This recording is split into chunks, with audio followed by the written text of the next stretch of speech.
What is going on, ladies and gentlemen of YouTube? My name is Prodigy and welcome to another video on the channel. Today guys, I want to continue the discussion going off of the Union Cross update we got very recently, where we got a lot of reveals actually and a lot of progression as far as the Darkness storyline goes. We got to see the Master of Master have a talk with Luciu about Darkness. We got to see Darkness interact with the Union leaders, Brain sort of interrogating Darkness, washing Marluxia completely, asking questions like why did it choose Ven, what its plans are, and so on and so forth. But today what I want to focus on, unlike last video, is I want to focus on Brain revealing that he is the wielder of the Master Defender's Keyblade, Eraqus's Keyblade. Now, this is kind of a big deal. I'm trying to figure out where exactly I stand on this, because this Keyblade having as rich of a history as it does, being as old as it seems like it is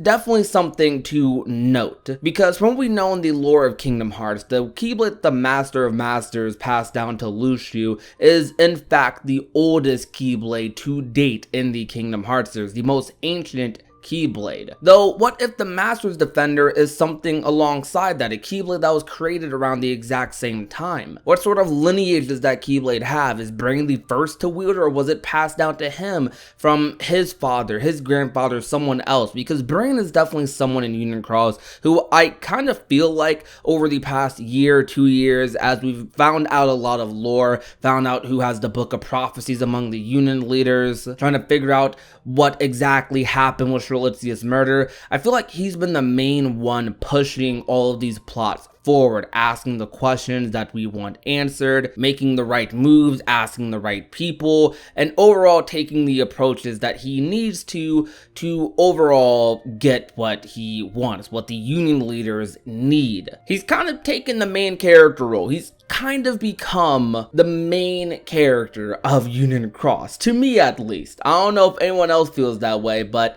Brain to me so far is exactly the type of character I kind of love in media. Witty, a little bit of sarcasm, very analytical, but kind of having that sort of edge to him that makes him so cool. I'm not gonna lie, the hat kind of brings it all together. Like, if Brain didn't have that hat with the feather on it, maybe he wouldn't be as cool of a character, but that hat kind of brings it all together. That man's clean. I gotta see him like an Unreal Engine or something. Please make a movie out of Key, please. Or if he comes back in the future of Kingdom Hearts, somehow he time traveled to the future, please let us see an Unreal Engine 4 model of this character, man. He just looks so saucy. I love him. But this character having this Keyblade straight up confirms what we all have been speculating for a long time, that the person that Eraqus descended from, the very master he descended from, was Brain. For those of you that do not know, who aren't aware, who didn't read the secret reports to Kingdom Hearts 3, Eraqus is in fact a blue blood, meaning that he descended from the very first masters in the Age of Fairy Tales. And Nomura later confirmed in the Ultimania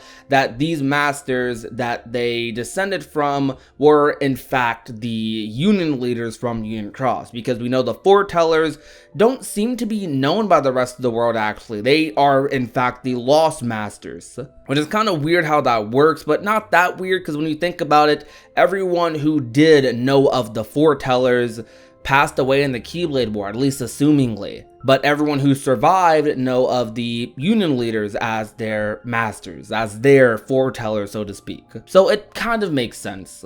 You know what's very crazy about all of this? I think it's almost confirmed, or potentially confirming, that it's very vague the way Kingdom Hearts does it, but this might be the battle where Brain dies. And there's a reason I say this. The reason I say this is there's a quote in Dark Road from episode 3, the ending of episode 3 that released at the beginning of last month of November, where Eraqus is talking to the 7th classmate Baldur, and Baldur says, "Your grandfather battled the darkness, didn't he? That's how he..." And they don't say anything after that. He gets cut off by Eraqus saying, I don't know exactly what happened. But that's a very interesting line we have to consider. If this is the moment where Brain goes away, that means someone after this must have taken his Keyblade and must have given it to someone else. One of these Union leaders might have been the ones to inherit his Keyblade, or maybe the player did or something. I don't know.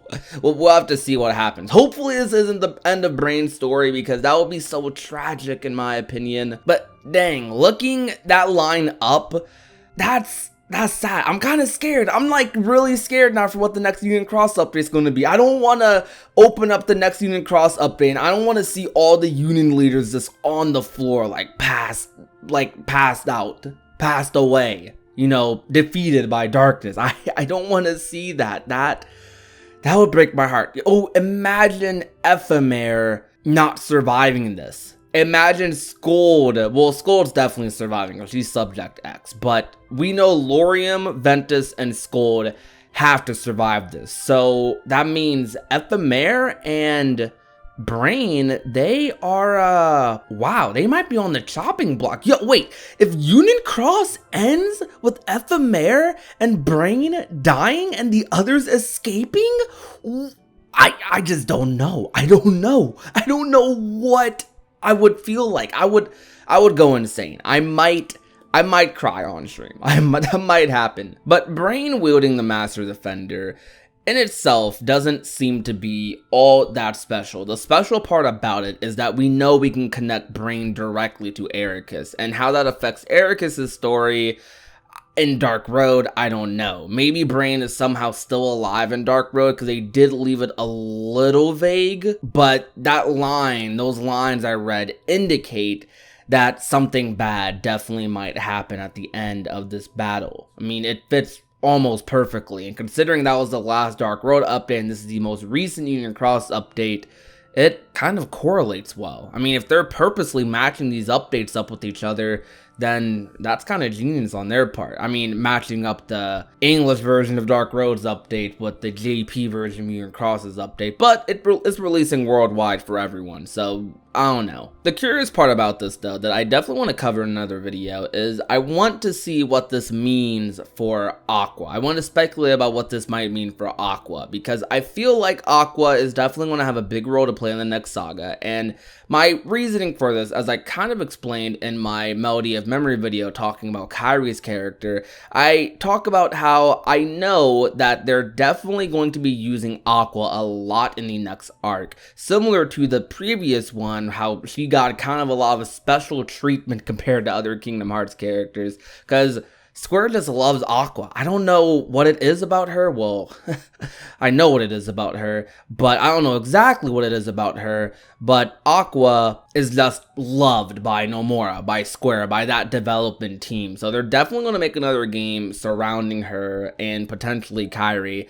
And I feel like if Dark Road, if Union Cross is anything to go off of, they might expand a lot more on what it means to be wielding this Keyblade. There must be a reason that Ericus trusted Aqua this much to pass down this legacy to her. Even if he didn't plan on doing it, Ericus did this. He did this. He passed down this legacy to her. Brain's legacy, his legacy. So that's a big deal. And they gotta expand upon that at this point, because she's not even part of the family. I don't think like Aqua is like the daughter of Ericus or anything. Maybe that might be a thing they talk about in the future, but I don't think that's the case. I doubt it. But she's the next wielder after Ericus of Master Defender, and that's a big deal. But that's gonna be about it for today's video, though. I kind of just wanted to spitball about my thoughts on Brain wielding the Master Defender, and then I kind of transition into looking up other stuff in the background while recording this, and I looked back at episode 3 of Dark Road and saw that line, and I kind of like, my heart kind of dropped a little bit. I was like, whoa, wait, is this the last scene we're gonna see of him? I don't know. We might have to speculate about that in the future. But that's gonna be about it for today's video, though, guys. Thank you so much for watching. If you enjoyed, leave a like, share the video with a friend or family member, and last but not least, if you have not already and want to become a part of the Union, all you have to do is hit that red little subscribe button down below. My name is Prodigy, and I will talk to you guys soon. Peace out to you guys. Bye.